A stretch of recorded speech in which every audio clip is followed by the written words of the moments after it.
the show today, Ryel Kestano. So Ryel is co-founder, one of the teachers of ART, International Authentic Relating Training. Have I got the acronym right, Ryel? You have indeed.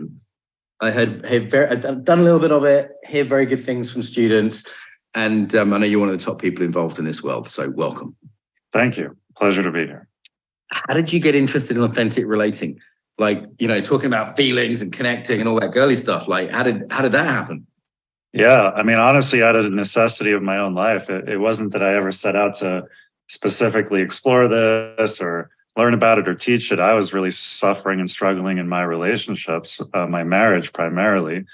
And I was at least able to notice that there was evidence of some kind of underlying recurring pattern, but I couldn't put my finger on it. I couldn't penetrate it, couldn't figure it out. And then we kind of hit a rock bottom. And that was really the catalyst for me to okay, I need help. The universe, show me the way.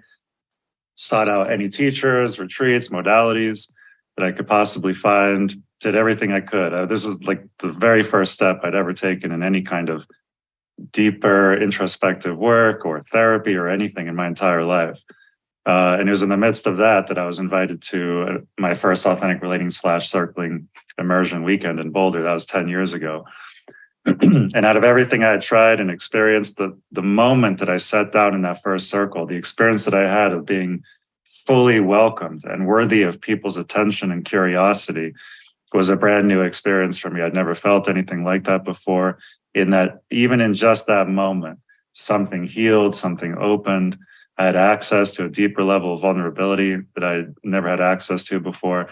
So I was blown away, even in just minutes of that first experience. And from that point forward, I said, I need to understand everything I can about this practice. Like, this is extraordinary. And even in that early stage, I could start to perceive that there was a universal access to this social technology, unlike anything I'd ever been exposed to. I really believed that the skills and tools that I was learning and practicing and using to experience incredible transformation, not only in my personal relationships, but professionally and elsewhere, just had massive worldwide implications. I thought these are the skills and tools that people need on a foundational level to be able to create the relationships that we all deserve, and I would even say have the right to have. I've come to believe that healthy relationships are a human right. A right. Yeah. That's a big thing to say. We'll come back to that and make a note of that. All right, let's take it back a step. So it's hugely important how we connect, how we relate, how we converse, how we get on with people. And I think most of us hit a pain point at some point. We realize we're screwing up our careers, or marriages is a big one for people, like you mentioned. Kids is another big one. There's some sort of pain point where we go, we're not taught this, and it's a skill. Yeah. And it's an essential skill for life, right? Like a critical skill for our happiness and well-being. Exactly. And yet we're not taught it. That's right. Exactly. That's it. I mean, that's what I know. It's like I never got the education on how to create and participate in skillful relationship. And as I started to talk to people, hardly any of us did. It's the class that they actually didn't give us in school. And it's just as you said, our entire lives are revolved around relationships with other human beings. And it's the quality of those relationships, I think, that have an enormous influence on our sense of well-being. And yet it's a huge gap in our education. So ART, the organization I co-founded, our mission and dedication is to provide that missing education for people and to give people very simple, basic skills and tools that they can bring into their relationships immediately with everyone and be able to experience access to nourishment and depth and intimacy and vulnerability that is potentialized in every human interaction, conversation, and relationship. Yeah. So all the studies show, don't they, that sort of the quality of our relationships determines a lot of our happiness, a lot of the career studies that it determines a lot of our success, great leadership, great communication, great sales, all those things. But we're just not taught that. So it makes sense. Let's just go a little bit into some of the things you studied, and let's kind of, before we get more into art particularly, I want to kind of map this for people. So there's different systems out there, right? There's the nonviolent communication. We've had guys send stock on circling. We've had the European circling guys out who, Marissa and John, they're friends of mine, Yep. So there's all this, and there's probably, I've heard of verbal judo that was ancient. I've heard of all these systems. Let's kind of map the territory a little bit. We don't have to badmouth anything, but just to kind of map it out, For sure. Well, I think any modality that brings elements of skillfulness and consciousness to the relational space is important and valuable. So I'm excited and grateful that these modalities and teachings exist. I mean, NVC, nonviolent communication, sold millions of copies and has made its way around the world and has really supported people in developing a framework to be able to be in conscious relationship. I personally, of course, I'm biased, but I think authentic relating goes further than any of them, primarily because it makes these skills and tools universally accessible and applicable. It doesn't require or depend on any kind of prior value system or training or experience or anything like that. I mean, just to let you know, I started a nonprofit along with Art to bring this work into prisons and jails and work with inmates because I wanted to test the hypothesis that authentic relating is relevant to everyone, regardless of their background and walk of life. So I started bringing and teaching this work to inmates in the jail here in Boulder and then throughout the state. And it was mind-blowing. I couldn't believe, I believed it was going to happen, but I couldn't believe how readily they picked it up and applied it even in the prisons with each other and cultivating a transformation even within the facilities. So, and language matters there. Sorry to interrupt, but if you tried like a classic NVC, I'm feeling this and I'm needing that. Yeah. Those guys would be like, shut the fuck up. Well, exactly. And then, a huge part of our mission too is to go to where people are already living and being and relating around the world. We didn't want to make it like, hey, you need to come here, pay a lot of money, take time off of work. We really wanted to make it as accessible, lower the barriers of entry as low as possible. And so, I've had the opportunity to sit down and relate and connect with people from countries all across the world. And universally, there is a shared human experience. For me, authentic relating is the language. It's the universal language of human connection. And now our work is being translated into multiple languages so we can, bring it to ever more people. And I think, NVC is probably the most well-known of these conscious relating modalities. And while I love it, I think it can be a little bit clunky in its formulaic structure. And it also has a lot of emphasis on naming and expressing needs. But they themselves, there's a shadow. I think there's a way that the expression of needs can actually undermine the fabric of relationship, because it's like, I can say, I need you to do this. I need you to do all kinds of stuff to make sure that I get to have the experience that I want to have here with you. And in authentic relating, I think we go deeper to the values. What are the values that I hold? What are the values that you hold? Let's bring those out and name those and then construct relationship around those values. And it's the needs that are an expression and manifestation of the underlying values. So I think it's important to drill down and penetrate, into these subconscious layers of being to see what people actually care about in relationship, in life, in work, in community, and then build relationships based on the striving to honor those core values. All right, let's get into the nuts and bolts of it then. So I've done a few little things with you guys, but not much. Let's say someone turns up fresh to a workshop, online, in person, whatever. What are you going to teach them? Yeah, well, the very first thing is I say, authentic relating is an embodied practice. It lives in the entire body, and it requires our ability to be aware of our embodied state of experience in any given moment. And the key, the catalyst to be able to tap into the sensations, emotions, and experiences of the body is to slow down. That is the number one skill that I teach everyone, regardless of the context or the audience. I tell people, hey, and for the next hour, day, weekend, we're going to slow way down so that we have an opportunity to feel more, to experience more, to notice more of ourselves, of each other, of the shared space. So that's the very first thing I share. I often say at the beginning of workshops, if I had a megaphone that I could speak to the entire world through for 5 seconds, what would I say? What I would say is slow down. That's it. And then I would say that for the first 2 seconds and spend the next 3 seconds in silence. And then from there, we move into what we call the 5 practices of authentic relating. This is something that we developed early on that act as a kind of foundational basis. It's almost our 10 commandments that we build all of our courses and programs upon.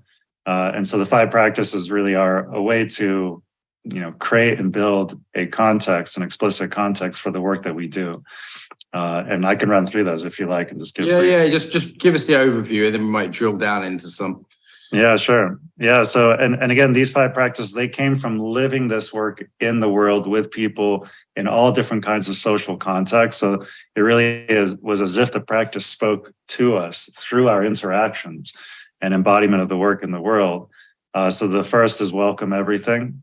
And for us, this is sort of the first step. It's the gateway to be able to access the remaining territory of this practice. So welcome everything means becoming aware of, turning toward, embracing, giving space for.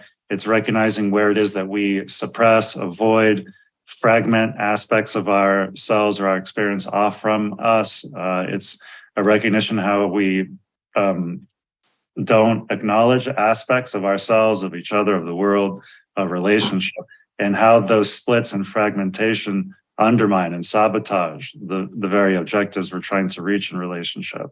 So welcome everything is becoming aware of everything. Doesn't mean agreeing with everything, simply becoming aware of, conscious to. The second is assume nothing.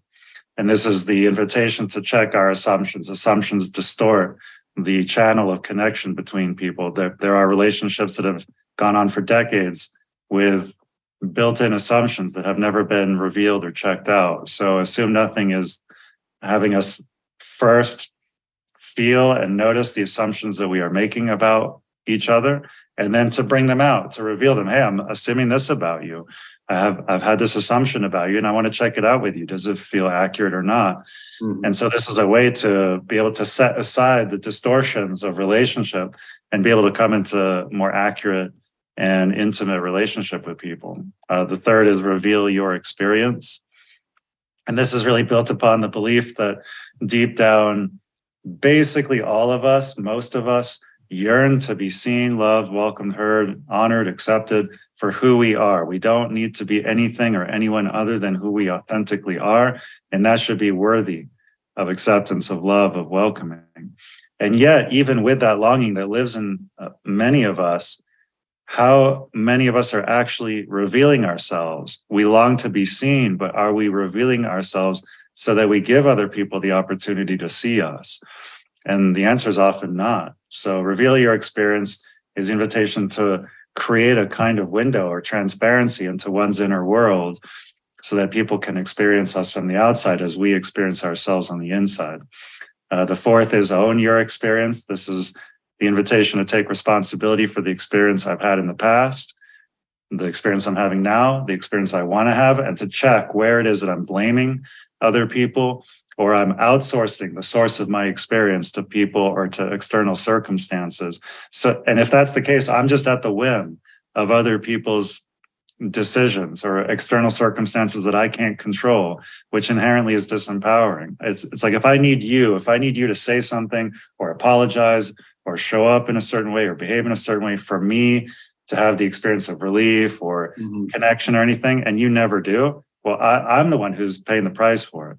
So own your experience is a practice of re-empowering and reclaiming the ways that we have outsourced the sources of our experience to external people and circumstances. And it should feel empowering. I can make a difference in the experience that I'm having. I can look within. I can release the people outside of me, let them be who they are, and cultivate the experience I want to have within. It also means looking to see where it is that I can take responsibility for my contribution to any dynamic of conflict or tension with someone. It's so much easier to say, yeah, this is your fault, so you clean it up. And then we can have the relationship that we want to have. So it shifts the frame from what can you do to make this relationship better to what can I do to make this relationship better. And then the final of the 5 practices is honor self and other, which really is a natural and organic outcome from living in alignment with the prior 4. Honor self means knowing myself well and deeply and wholly enough to know what are my values, needs, and desires, and then to live my life in alignment with those. So much suffering, I believe, arises from people living out of alignment or overriding or suppressing their core values, needs, or desires. I sort of challenge people to look back at their relational history and be able to see what it was like when they overrode something that was important to them, a need or desire that they had, how that felt. Usually didn't feel good. And so, this also points to the fact that authentic relating doesn't in any way say you're supposed to be in relationship and connection with everyone all the time at all. It really has us check ourselves. Where is it that I can remain an honoring of myself while still being in relationship with other people? And then honor other is simply that mirrored outward. What are your values? What do you care about? What matters to you in relationship? And then let's create a container of relationship in which both of our values, needs, and desires are being honored. Or if you scale it to a group, to a family, to a company, and beyond. And so really all these five constitute a way of, being able to live a conscious life, a life that allows for deep and profound healing, intimacy, health, vitality, enlivenment in relationships, both at the, individual level and at the collective level. All right, it's a lot there. And it sounds kind of theoretical in a way. Like, what I want to jump on is something that I experienced when I did some stuff with some of your students, is they played like little games. It was, you had structures. It wasn't just this abstract theoretical thing. And they were quite fun. Like I've had experiences of sort of sitting in groups around communication and it just being fucking painful. Not like emotionally painful, just like dull and like, oh, you're talking about how I'm feeling about how you're feeling about your feeling. Yeah. And it was just like a circle jerk. And then what I liked about this is it actually felt like oh, there's some little exercises. Oh, I'm learning something. I'm building a skill. There's skills here. This isn't just abstract philosophy. Yeah, exactly. It's a training, right? It's like we're training people in the skills and tools so that they can take those skills and tools and apply them to their lives and relationships independently of our mentorship or guidance. That was the whole purpose. It's like, give a man a fish, he eats for a day, teach a man a fish, he eats for a lifetime. We're teaching people to create meaningful relationships in their lives forever after, right? So it's inherently skills-based, even though I think there's a profound spiritual component to this, right? It's like tapping into the ancient instinct to be in connection and community with other human beings, right? I mean, we're becoming ever more isolated, obviously. I mean, just look at the state of the world. We're becoming ever more pressed into our corners. There's more and more polarization, Yeah, I was going to ask you about that. It's one of the things, like, the other one I want to ask about is really online. Like, we're communicating now on Zoom. It's not the same as being in the room, but it's okay. I can see a third of your body and we can't smell or touch each other, but, this is not exactly eye contact, but more or less. I feel this warmer. I'm also having a lot of communication by text, like WhatsApp text. Yeah, it's junk food. It's junk food connection. It's not nourishing. Yeah. Right? It's like it's functional. It gets the job done. But we're denying ourselves of the deep nourishment that's available and necessary in real-time shared space human connection. Right? It's like rates of depression, suicide, anxiety, medication, all these things are skyrocketing. Why? Why is it? I believe it's because we are losing access to meaningful human connection. Yeah. It's critical. That's why I say it's a human right. If we're not in connection, we wither and die. This is absolutely essential for our well-being, right? Like our physical well-being is intricately tied to our social well-being. And, I'm like virtual working in another country right now. I can barely talk to most of the people around me. I was just in London where there's people from all over the world and, we go, yay, diversity, that's a good thing, but no one can communicate. People are just about able to communicate to get by. Well, I want to say too, it's actually less, in my world, it's less teaching people how to communicate and express and actually more teaching people how to listen. I think that's the great missing here is the missing of meaningful listening. Right. And the gift that true, real, active listening is when it's offered to others, to other people in our lives. We're not listened to very often. And so I think, enormous, gift and opportunity in this practice is teaching people how to listen and offering a space of listening for other people's expression. Yeah, I did a bunch of mentoring calls today, and sometimes I feel like the only thing I really do is just listen and be a bit encouraging, maybe on top of that. I don't necessarily have to do anything too skilled beyond that. It's just encouraging people wanting a real relationship with a real teacher and a bit of encouragement. It's not exactly. Hard question. Do you think we're pissing in the wind here a little bit, Ryel, in that so much of the way modern life is set up seems the antithesis? Like, social media does not encourage people to listen. Modern city, urban living doesn't encourage people to connect. Virtual working and digital nomadism doesn't encourage people to connect. Like, do you think like the way the world's going is just so anti this? Like, it's like, I mean, I don't want to say it's hopeless, but it does feel profoundly countercultural in some ways. Yeah. Well, I think it's natural, with the advent of technology and our ability to have access to real-time news, constant feed of news hitting us, hitting our screens, hitting our devices. Right? It's like you look through the lens of this technologically mediated window out into the world, and it's like, oh my God, the world is in absolute chaos. Right? It's like dangers are lurking, threats are coming at us from every direction. What do humans do when they're faced with an array of threats around them? They're going to find their tribe. They're going to find wherever it feels safe, and they're going to hunker down there and weather the storm. So I think it's natural that we're seeing, a breakdown into tribalization across the world as people make sure that they find their strength in numbers and have people around them that they can feel safe with. So it's not that surprising that a phenomenon like this is happening. I think that the evolution of humanity works in cycles. Right, there was an era of our past in which you had warring tribes, enemy tribes fighting each other, trying to claim land or resources, and then at some point there was the advent of trade. It's like, oh, we actually can benefit more by trading with each other than fighting with each other, right? And so that went through that cycle. So I think like there's some kind of collective intelligence to the cycles that we're facing, but.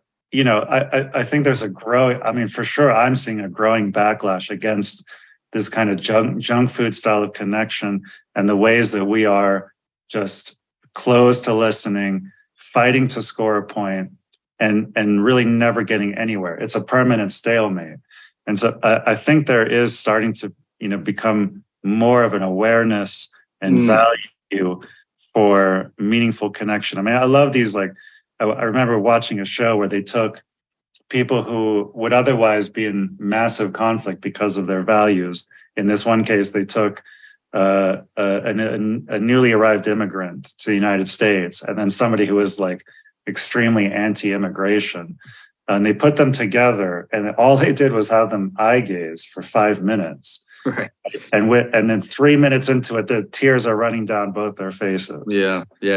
So it lives in us, it lives in us. Like it lives underneath these calcified layers that we've taken on that has us reactive and tribal. So it's deep down in there. Again, in the work in the prisons, it's like I've worked with rival gang members and gang leaders in the same space, and it's like when we spend a few hours together in these practices, these exercises, applying these skills and tools, all that garbage melts away. All the surface tension melts away. And we realize that we are experiencing an experience of shared humanity that grounds us, that has us feeling at home with each other, and has us recognize that we're all tiny specks of consciousness floating on this minuscule pebble floating through space.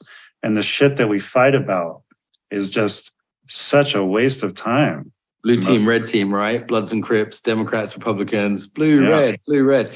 And America's fucked right now with the polarization. The whole world is, but particularly the States, in my experience, there isn't almost the possibility of listening. There's entrenched positions of I'm right and I'm ideologically, I've got a whole framework around that, a whole language around that. And I'm even seeing sort of kind of concepts from personal growth and particularly therapy. I've had people say, I'm not talking to you anymore because it's boundaries. and there's a text message they've sent, being, and some also the normalization, like ghosting, which used to be a term from dating. I've had that happen professionally to me. I had, a student just ignore my emails and messages. I'm like, what have I done? Have I fucked up? Have I upset you? Tell me what's going on. I just got nothing from them. Yeah. So like the normalization of some of these behaviors, which can be justified with this whole ideological framework. It's not just bad communication. There's a reasoning and a justification and a whole framework behind that. Well, it's like, our neurobiology has not hardly evolved from 10,000 years ago, while the state of the world has evolved at an insanely accelerated pace. Essentially, our nervous systems, our brain functions, our neurobiology has remained more or less unchanged for thousands of years. And so it's still, oriented to an environment in which we had our small tribe or village. We had the people that we related to throughout our entire lives, the same people. And that was it. We didn't communicate with anybody else. And so living in this world, we're just bombarded by opportunities for communication with people we often hardly know and aren't maintaining a regular contact with. I don't think it's any wonder that there's a breakdown in the communication paradigm. We can't keep up with it. I like you, I have people, not returning messages or just dropping off. I take it personally, or what does that mean about me? But if I drop that, I recognize nobody can keep up. There's a quantity issue, isn't there? Yeah, it's impossible. It's impossible. In the space, like my phone's on airplane mode, right? But in the space of this call, we've been on here half an hour. I'm not going to do this, but I guarantee if I turned on my WhatsApp, my email, my Facebook, and my Instagram, in the last half hour, I would have had messages. And I'm not boasting about this. I'm proud of this. I just don't know what to do even about that situation. It's like, then I have to go, okay, well, this person's a student and I want to respond to them. This person's a friend who I want to stay in connection with. I've just, even on this interview, I've thought of like 2 people in this field I haven't talked. I'm like, shit, I haven't talked to Guy Senstock in ages. He's amazing. Where's he gone? I should give him a call, It's like, it's too much. Yeah, totally. Well, just remember the days. You're old enough to remember the days before, the internet and devices and smartphones. We actually wrote letters to each other. We called each other. I remember the days you call somebody up on their landline and you'd say, hey, is, Joe there? And the person would be like, oh, no, they're out right now.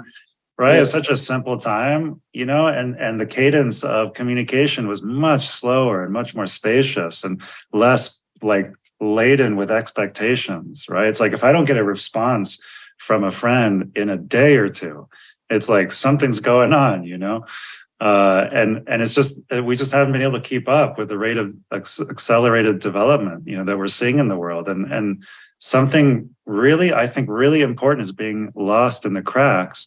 And we're seeing the consequences of that loss manifesting in these breakdowns, these tensions, conflicts, polarization all over the place.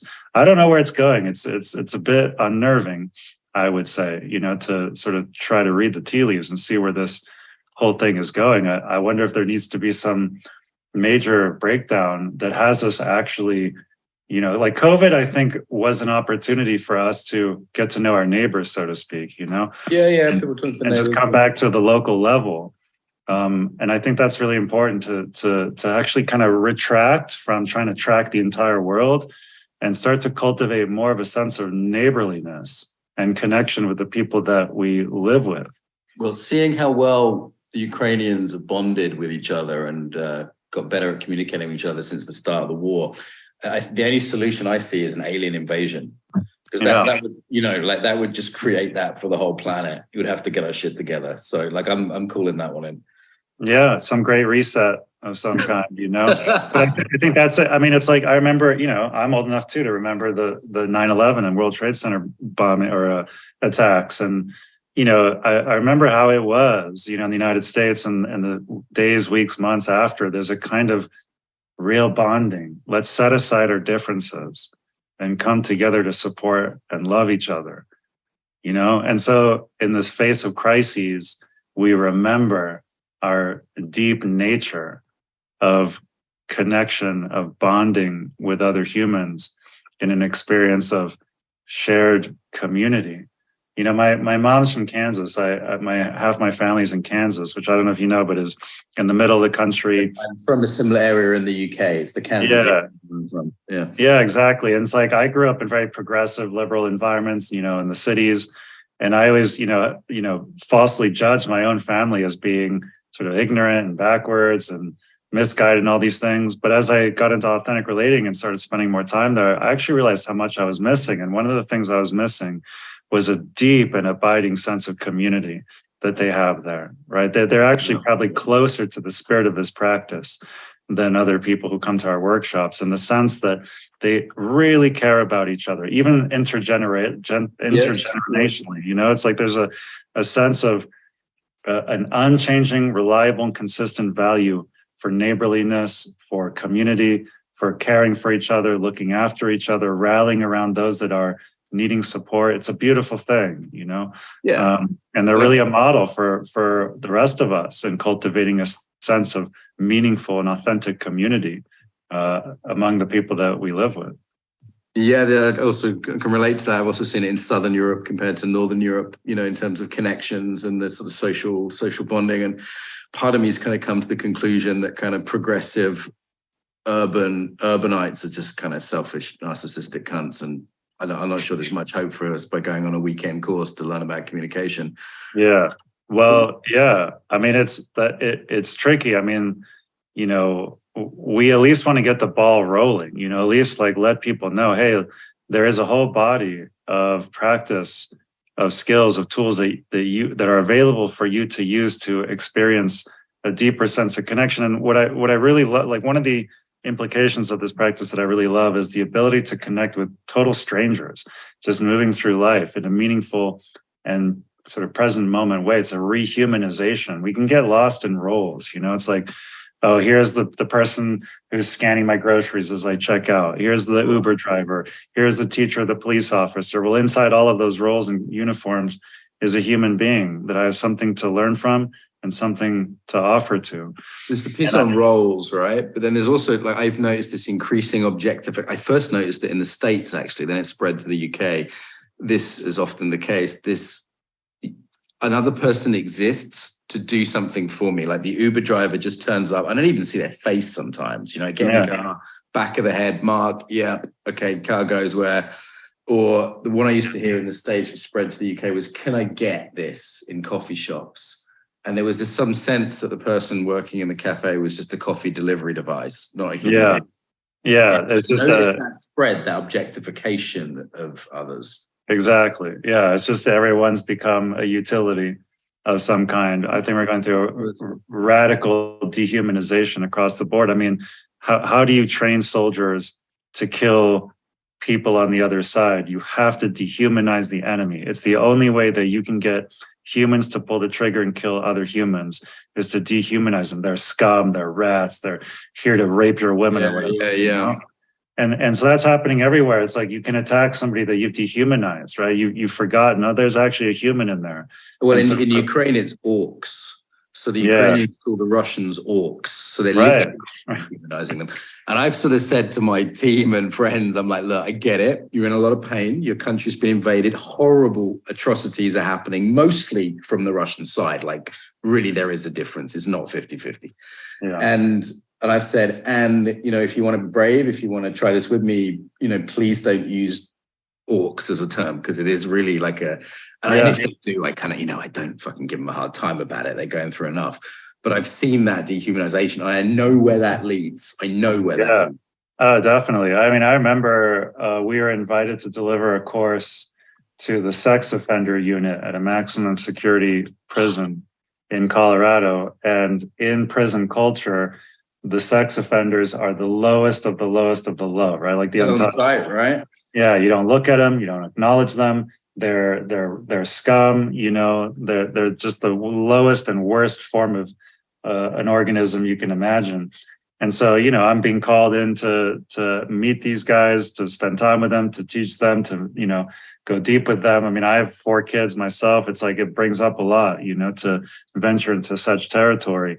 And yet, I'm like, I will go sit with someone and meet someone and connect with someone, no matter who they are, what they've done, where they come from, anywhere in the world. Like, that's how much I care about really bringing this work and practice out to the world. And so we went down to this facility and met these guys. I remember watching them file in and sit down. I was like, from just first glance, they just kind of look like humans, right? Without knowing their entire history or story or biography. And as we sat down, it's like, and over the course of the 2 days that we taught this course, like, I really see the human in you, and they got to have the experience of being rehumanized by us. And it was remarkable to see like a kind of like spark or light or life come back into their eyes, their faces, their bodies.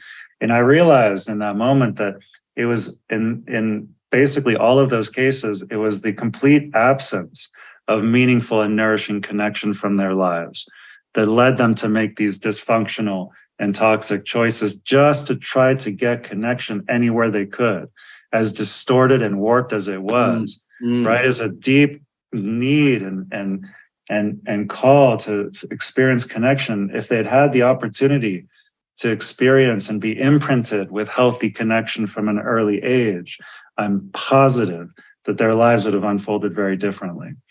Right. And so I'm all the more passionate about bringing this work and getting into the hands of young people. Right. It's like I have suffered immensely by having no idea how to navigate through challenges in relationship, which is what drove me to find this practice in the first place. So it's like I want to save people from unnecessary stumbling and suffering. And even struggling. A little bit can help, right? Like the difference between someone who's completely unskilled, someone like myself who's learned a few tricks, and we're not. If there's a scale of 1 to 10, I might be a 1 or a 2, right? But not being a 0. Yeah. And it's like just going up. I remember saying to one of my employees yesterday, "It's like, what's the request here?" That was just something I picked up from MVC, and it was like, and then the whole conversation just got a lot better because it was like, sometimes those little things can be really helpful. Exactly. Going from 0 to 1 can transform the entire world on a scale of 1 to 10, and that's the thing. That's why I became so passionate about this work, is because these skills are so simple. It's like, take something like reflection, right? It's like, okay, somebody shares something with you. Don't just take the attention back and start talking about you again. Take a moment to be with them. Let them know what you're hearing. Right? Like, strive to really get them and understand them and have them have the experience of being seen, received, acknowledged, and gotten. That alone, can completely transform the quality of a conversation, a relationship. Just like we have a huge emphasis on the here and now. What's happening right here, right now? How are you right now? How am I right now? How is this conversation going? Like I teach an authentic dating course, and I'm a dating coach here and there. And one of the most powerful questions I have people ask on a date is, how is this date going for you? And I share how this date is going for me, right? I've noticed that not everyone is comfortable with that. Like, if you move to, like, for example, we could go into the relating mode now and saying, hey, it seems like this conversation's kind of lively and it's passionate and there's a bit of banter, and like, yeah, it is, or no, I don't experience that way. We could probably do that pretty easily, right? Like John does that all the fucking time, my circling friend. And it's like, and it's fine. But I noticed if I make that move with some people, they're like, why are you talking about the substrate of what we're doing? It's kind of what I get that. So I played this game when I first started, being exposed to authentic relating. I was running an 80-person marketing company before then, traveling around the country constantly on airplanes. And I played this game where I was going to strive to experience intimate connection with whoever sat next to me on the airplane, no matter what. And just experiment, just to see what it would be like, just gathering data from the field. Yeah. And I wouldn't go like, oh, what are you experiencing in your body right now, or anything ridiculous like that. It would just be simple. How's your day going? Where are you headed to? With a genuine desire to learn, to listen, to be with. And I would say 95% of the time, maybe even more, we got to experience not only a meaningful conversation, but in many cases, like deeply memorable, deeply intimate, emotional moments of connection. Tears, laughter, like stayed in touch with many people I met that way, so this is just basic fundamental human connection. It's not fancy. It's not meant to, like take people off of some kind of, reliable or familiar territory. It's really just illuminating what's already happening. I mean, authentic relating in its core is just simply revealing what is already happening. It's not contriving anything or bringing anything new into the space. And honestly, I think maybe it's uncomfortable for people to be asked a question like that. But on the flip side, I think we crave novelty. We crave the new. We crave getting off of the same boring, tired old scripts, right? Which many, in this case, many dates are. Oh, what are you doing? Where are you from? It's just a conversation, right? It's flat and dead, right? And just to ask something like, hey, how is this conversation going? How's this date going? How are you feeling right now? There is no script for that, right? The script is being written in the present, in this very moment, in the here and now. And I think people crave that novelty, excitement, edginess, venturing into new territory, getting off of these old scripts. So I think in many cases that what people describe as uncomfortable, it's actually exciting as well. Yeah, people like a live conversation, even if that doesn't sound like I always feel like there's these classical forms and every, kind of exercises that point people to just having a live. I noticed the difference on podcasts. Like I said this to you before we hit record, like about 1 in 3 or 1 in 4 podcasts is dead. It's flat. I'm fucking bored. Yeah. Occasionally even tell the guests I'm bored.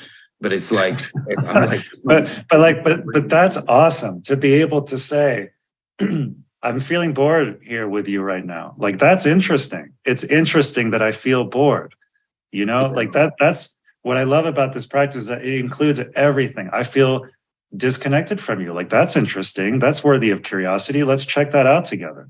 Right. Yeah. Like, why is it boring? What is the nature of boredom here? You might go there. Last time I did that in a sharing circle that was going on for fucking 8 hours at the end of an event, I got banned from the event afterwards for saying I was bored. It's like, that's what was true for me. Like, I'm bored. I think being banned is a sign of pride in some certain circumstances. And sometimes, right? If I can't say I'm bored, it's no sharing circle, really. So another one, going into sharing circles. I did a lot of workshops, participant, trainer. And new things started happening. At the beginning, you go around the circle, introduce yourself, right? People used to say, hey, my name's Ryel, I'm from Boulder. I teach this. Now they say, whatever. These are my pronouns and these are my mental disorders. Yeah.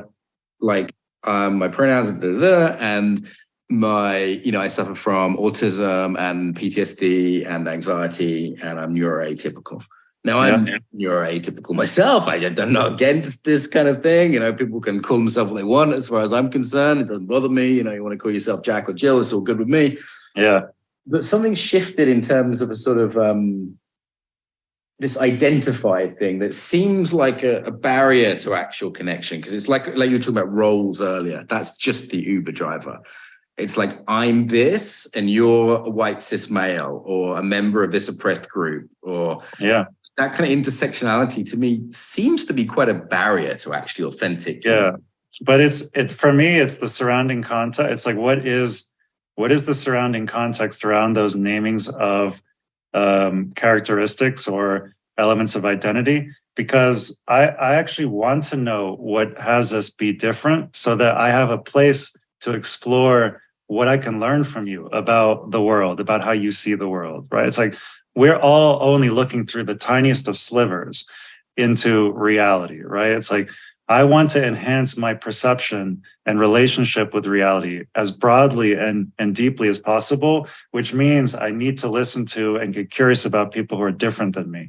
And the more different somebody is from me, the more I actually have to learn. It's like when I went into the prisons, sitting down with an inmate, like we've lived radically different lives. Sure. And we've learned so much from each other. So when somebody comes into the circle and they're like, I'm this and this and this, it's like the surrounding context is wonderful. Like, what a basis for us to explore what makes us different in service of our learning from each other and teaching each other about a way of living in the world that we might be missing. I get that that's why the context is so important, because in a different context, it's like, no, like, these differences actually act as walls between us, right? Where we're erecting walls between us based on our affiliations and identities and disclosed characteristics. In my world, and what I'm trying to teach people is that those are the basis for fascinating and never-ending exploration about how we each see the world. It's like, it's boring to be with people who see the world exactly as I do. It's like I already know that. I already know that. Sure, right? But I'm with you in terms of difference is interesting, and I might not see the world that way. So sometimes that's useful. Like I was marking an exam where a coach was working with a woman on breastfeeding and quitting breastfeeding today. And I was fascinated. I was like, I'm never going to have this experience. I don't think I can coach adequately on this experience. You know, I was coaching the form, not the content, obviously. And I was kind of evaluating the techniques being used. And I was fascinated because I was like, this is so different than I've never coached someone on breastfeeding because probably no woman's going to ask me about that as a coach. Yeah. You know, that's interesting, right? But I guess what to me feels more is going on with these identities, which are very limited categories, right? Mm-hmm. Like they're just certain categories that are deemed as important by North America. And it seems more like a power move or something. It doesn't seem like, hey, here's a really interesting way in which my experience might be different from yours. Well, again, I want to be able to zoom out and understand. It's like so much of this practice is to spend the time to seek to understand where people are coming from, and not just to take the surface expression as enough of a reason or basis to put them in a box and close the door and lock it and throw the key away. It's like, that's what we're doing, right? It's like, oh, you're Black, I can put you in this box. And now I understand everything about you because of the box that I put you in. You know, I mean, that is inherently dehumanizing, right? And so, yeah, I mean, I'm just one person and we're just one company and our graduates are just one body of graduates, but I'm doing the very best I can to convey. It's like, no, we're not trying to eradicate differences between people. We're trying to actually celebrate differences as an opportunity to be in dialogue and learn about each other. It's like, man, like, I mean, these sex offenders, for instance, like, oh, you know, you might think like, what the hell do I have to learn from people who live their lives this way and made the choices they've made? But man, when I hear their stories of their childhood and background, I mean, I remember one guy, his parents were brother and sister, right? And he had 8 siblings and they were all fucked up in some regard or another, you know, and hearing his story of where he came from and what he endured and, the challenges are right in front of him, like, dear God, like I had compassion more than anything, you know, but it requires like some time to spend with somebody, you know, versus just reacting from the surface expressions, you know, like you're different and I'm different, period. We got nothing in common, nothing we can talk about. You're on that team, I'm on this team. We're going to fight it out and there'll be one winner. It's like, where is that leading us? Where is that going to go? You know, at some point, even if there's just a complete meltdown of society, at some point, we're going to have to learn to get along with each other, even if that means rebuilding a broken down world. So I want to be one of those people who can remain and facilitate, dialogue, connection, exploring the nature of differences in service of enhancing our worldview. So we actually can find solutions that honor all of us. Nice. And I'm glad my sister's not hot. Marianne, if you're out there, I love you, but not in an Alabama kind of way. Okay, Marianne. Yeah. That's right. No, that's just me being silly. So this has been great. I've enjoyed this. I love your passion for what you do, and I can really feel like it sounds like it just means a lot to you. That what you're putting out there. What's in the new book? You've decided to put pen to paper. I've had a kind of skim read of the PDF. So, what's in the new book? Tell us about that before we wrap up. Yeah, here's the book. It's always a trip. There we go. There's the plug for you. Pages, there's words in it. It looks nicely put together. Who's it published by? Self-published, yeah. Self-published, and it's called Authentic Relating. Authentic Relating, a guide to rich, meaningful, nourishing relationships. It's one thing to write the book, but it's a whole other thing to actually get it out into the world and promote it and tell people about it and get people to buy it, which is the part I don't like. I don't like promoting and marketing and all that. So this is definitely my edge, to put it out there. But I mean, of course, it's like, it's in perfect alignment and is a perfect expression of my value for bringing and sharing this work with as many people as I can. And there's something about writing a book that is relieving in the sense that I could die tomorrow and something that I've learned or some value I've acquired in my life can endure beyond me, and endure beyond the time and space that I occupy. And that's really meaningful. All right, I've already sold almost 1,000 copies in just 3 weeks. And I'm already getting... That's a lot for listeners. That's actually quite a lot for a book. If you for a book in this niche, yeah, hell yeah. And I'm already getting just like feedback from people like, man, I read this piece, or read this chapter, or tried out this skill, and it really, really worked. I got to experience something really precious and unique and profound and meaningful with someone in my life, and that's amazing. I mean, that's the reason why I wrote it. That's the reason why I'm in this work. I mean, I shun the spotlight. I don't want to be at the center of attention. I'm an introvert. I've always been, at parties, I'm the one who's hugging the wall, like just watching everybody else, but it's like that. I care so deeply about this work and getting it into the hands and lives of people that I've definitely been willing to be extremely uncomfortable for years now, in service of bringing this work around the world and to ever more people. And it's working. Like we've reached more people than ever with this practice, and it ripples out. It's a relational practice. So naturally it ripples out to other people. That's what I love too, is like, you can be in relationship with someone who's never been to a workshop, doesn't know the first damn thing about this practice, and they can also experience transformation in relationship by virtue of being in relationship with someone who has. Stuff's getting together as well, right? Like, you're part of a movement. Like, I think some of what we said sounded quite depressing today, but like, if I look at the young Ukrainians I work with, they're like a different species than their parents.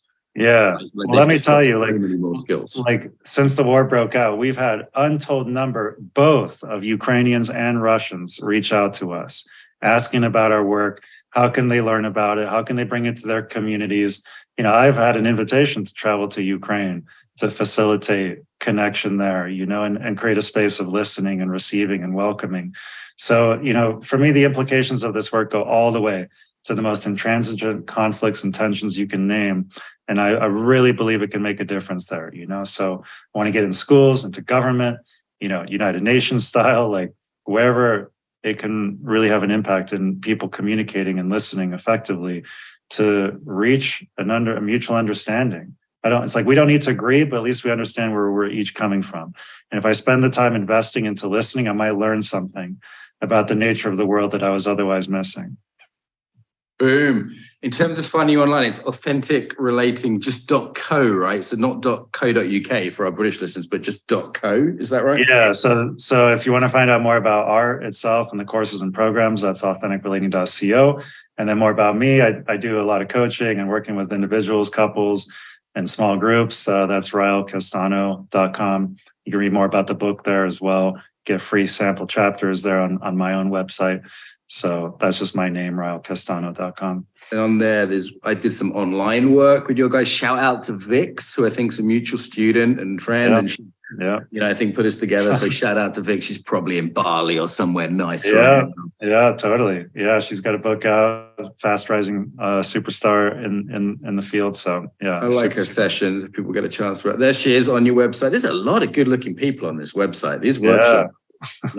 For all the singles who want to connect, this looks like a place to go as well. I'm going to say that. Yeah, but awesome. An all-welcoming space. Okay, got it. So love the work you're doing. Want to thank you for coming on. Got a closing line to finish us off. Yeah, I mean, thank you for being here. I hope this has been of service and of interest to your listeners. And closing line is keep your heart open and see each other. Take a moment to really see that human across the way. Slow down and spend a moment in meaningful connection. It will serve you and it will serve the world. Thanks, man. Thanks. Mark Walsh here. If you like that, you probably like embodimentunlimited.com and our app. So on both of these things, you can get a bunch of podcasts that aren't available here, some exclusive ones with some big names, some people you'll probably recognize that are over there. There's a copy of my book, PDF, my first book on embodiment, which seems that people like. I sold quite a few copies on Amazon, but there's a free copy there. What else is there? Loads of videos of me coaching embodiment, resources on trauma, on meditation, on yoga. And you can also chat to people without going on Facebook or any of that nonsense. So if you want to chat embodiment with people, that's there. And it's on the embodimentunlimited.com, all free. and the app available at the App Store and all that good stuff. So if you like this, do check those out.